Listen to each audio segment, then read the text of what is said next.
varies from term to term. This term I'm not doing any teaching, so focusing on getting research stuff done. Next term I teach 2 MSc electives, one on data governance and one on contemporary topics. The question's not quite right because it's not a role as such, it's just a level in the organisation. Within the school, I'm also on the school's research ethics committee. We had a meeting at lunchtime, and I'm also the deputy chair of the classification scheme review group.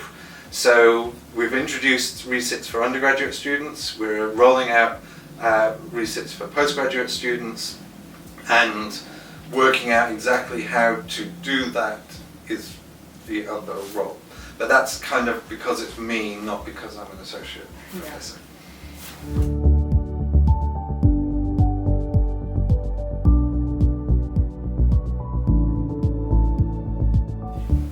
Well, given that I was involved in helping with that, I think it was a very good idea.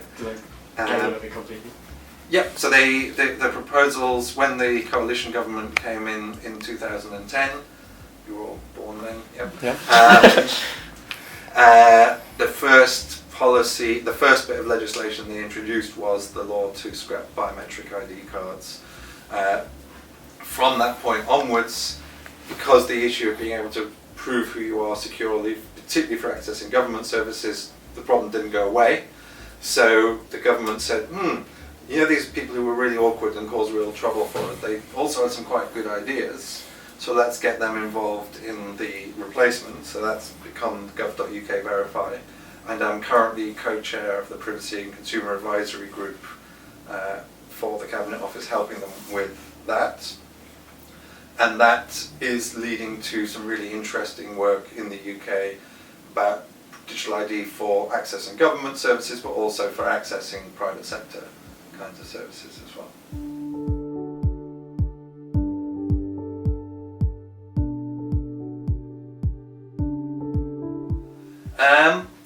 How do I define? So I take a very person-centric perspective. So it's very much about putting the individual in control, giving them autonomy. So I get very concerned when, for example, somebody else will take a decision on your behalf. So we've done a load of research around consent and biobanks. So this tissue sample's going into a biobank, and the challenge arises, well, what happens if the consent that you gave doesn't cover the new use that we want to make with your tissue sample? Somebody's got to decide, and often it's going to be a committee at the university or at the hospital with some patient representatives and some distinguished academics, and I'm going, well, why not ask the people themselves? So let the individual choose and make informed choices for themselves, so that they, now sometimes those choices will be, I don't care, let somebody else decide. So maybe someone has an overview, but ultimately I strongly believe that you should let the individual make that kind of choice. So research that is well done around those kinds of questions, I typically find the most interesting. And then there's lots of very boring research that tries to measure the psychological factors that broadly explain whether or not you are possibly going to release photos on Facebook to people who are not your friends.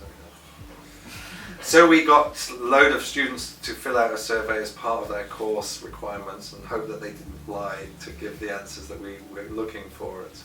So those, the more I find frustrating the kinds of studies that don't really, that perhaps are a bit too far removed from the real world practicalities. So when you see a study about Facebook from, what a real big issue is, privacy attitudes around Facebook before Cambridge Analytica and after Cambridge Analytica are probably going to be quite different, because there's just a more general awareness of the ways in which companies are manipulating and using the data.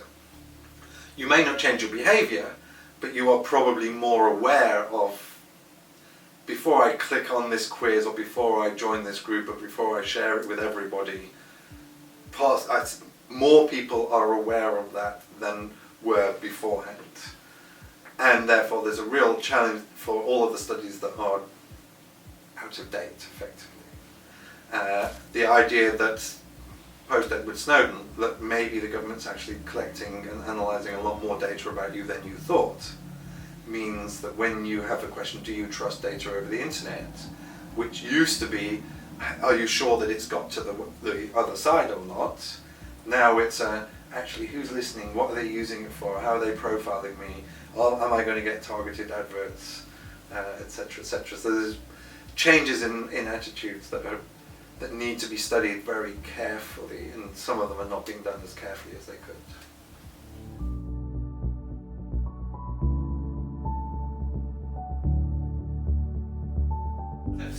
So if it's technically an if or a when question, Yeah. but so the business challenge is anybody who is relying on traditional measures of encryption, let's say when rather than if, when quantum computing works and can therefore break that encryption, Yeah. then everything that you've done so far is completely open. Now, realistically, you will be busy spotting, oh, quantum's getting a lot more likely, let's make sure we start making a transition away from that. But if, for example, you are using blockchain, and you say, it's fine because we've encrypted the data that we've stored on this blockchain that nobody can erase, and it's your birth records, your health records, whatever it is, and then all of a sudden quantum computing kicks in, and we can now decrypt absolutely anything, then all those people who put stuff onto blockchain, ouch, because all of that data will now be readable, if the quantum computing works as it is anticipated to work.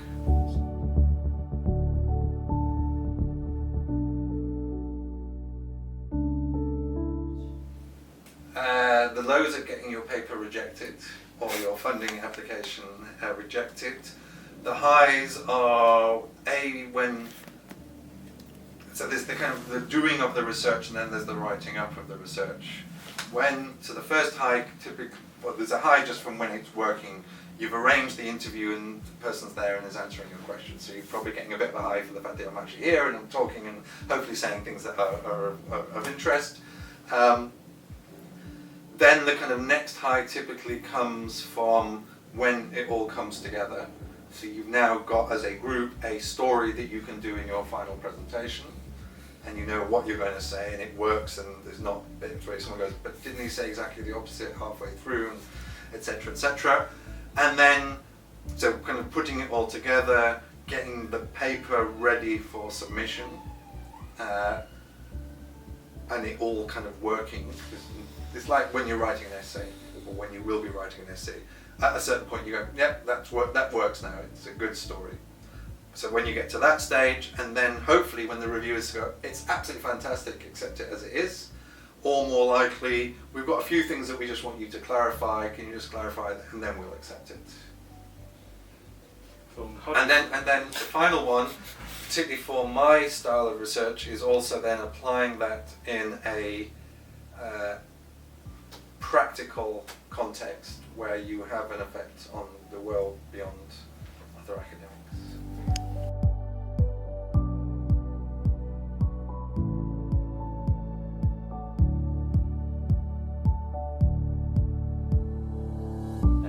So I suspect, and you might want to ask your marketing lecturer about this next year, that the logic of tracking consumer preferences is a really nice idea.